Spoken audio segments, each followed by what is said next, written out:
The independent review has been issued by Professor Graeme Samuel on the Environment Protection and Biodiversity Conservation Act, the EPBC Act, which is Australia's national environmental law. And under the statute, it has to be reviewed every 10 years in terms of performance.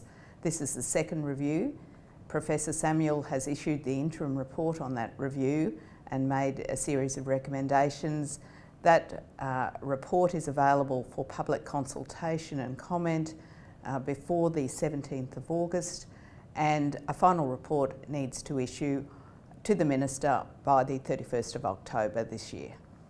The key recommendations out of Professor Samuel's review of the EPBC Act involve a three-phase reform process. The first is a quick fixes for the legislation. The second phase will involve improvements to monitoring and reporting against environmental performance, and the third phase is a total reform.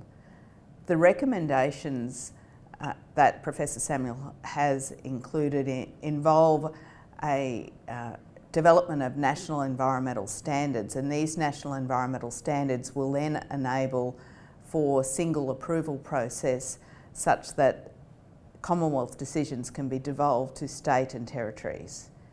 There are a range of other recommendations for improvements in efficiency in the Act, better Indigenous engagement, better sharing of data as well. Now that the interim report has been released, the public can comment on that report by the 17th of August.